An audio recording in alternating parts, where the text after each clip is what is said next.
తెలుగు రాష్ట్రాలకు మరో ముప్పు పొంచి ఉన్నట్లు వాతావరణ శాఖ తెలియజేసింది. పశ్చిమ మధ్య వాయు బంగాళాఖాతంలో మరో అల్పపీడనం ఏర్పడుతున్నట్లు సమాచారం. దీని కారణంగా రాష్ట్రంలోని పలు జిల్లాల్లో భారీ నుంచి అతి భారీ వర్షాలు పడతాయని వాతావరణ శాఖ స్పష్టం చేస్తోంది. పల్నాడు, ఎన్టీఆర్, ఏలూరు జిల్లాలకు ఆరెంజ్ అలర్ట్ జారీ చేస్తున్న నేపథ్యంలో మరింత తాజా సమాచారాన్ని మా విశాఖ ప్రతినిధి దత్తాత్రేయ అందిస్తారు. రేపటికల్లా మరో అల్పపీడనం రాష్ట్రాన్ని తాకనుంది. పశ్చిమ మధ్య వాయు బంగాళాఖాతంలో మరో అల్పపీడనం రాష్ట్రాన్ని తాకనుంది. దీని కారణంగా రానున్న 5 రోజుల్లో కూడా భారీ నుంచి అతి భారీ వర్షాలు రాష్ట్రంలో పలు జిల్లాల్లో కురుస్తాయని ఇప్పటికే వాతావరణ శాఖ తెలియజేస్తుంది. ఇప్పటికే పల్నాడు, కృష్ణా, ఏలూరు జిల్లాలకి ఆరెంజ్ అలర్ట్ ప్రకటించింది వాతావరణ శాఖ.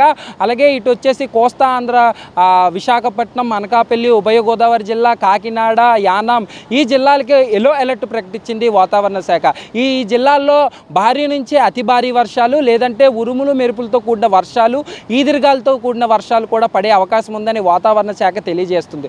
ముఖ్యంగా కోస్తా జిల్లాల చుట్టూ ఏదైతే ఉన్నాయో ఈ జిల్లాల్లో పలు జిల్లాల్లో మోస్తరు నుంచి భారీ వర్షాలు కురిస్తే, అలాగే ఉపరితల ఆవర్తనం ద్రోణి కొనసాగుతుంది కాబట్టి దక్షిణాది రాష్ట్రాల్లో ముఖ్యంగా యానాం, తెలంగాణ ఇలాంటి రాష్ట్రాల్లో, రాయలసీమ ఈ రాష్ట్రాల్లో భారీ నుంచి అతి భారీ వర్షాలు కురిస్తే రానున్న 5 రోజులు కూడా ఈ వర్షాలు పడే అవకాశం ఉన్నాయంటూ కూడా వాతావరణ శాఖ ఇప్పటికే తెలియజేస్తుంది.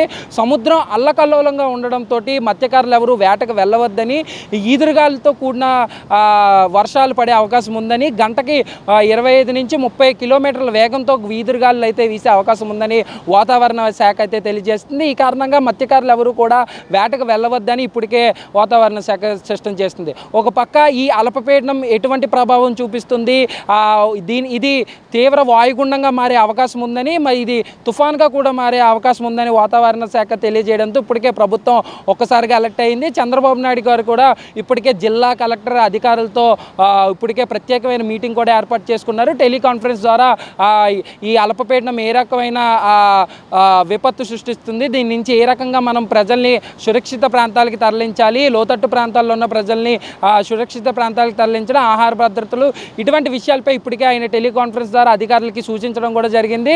ఉద్యుత్ సమయంలో ఏ రకమైన ఆటుపోట్లు ఎదుర్కొని ఏ రకమైన దీన్ని విశాఖపట్నాన్ని ఏ రకంగా కాపాడారో అదే రకంగా కూడా మళ్ళీ తిరిగి ఇలాంటి అల్పపీడనాలు వచ్చినప్పుడు కూడా అదే రకంగా పని చేయాలంటూ అధికారులకి స్పష్టమైన ఆదేశాలు ఇవ్వడం కూడా జరిగింది.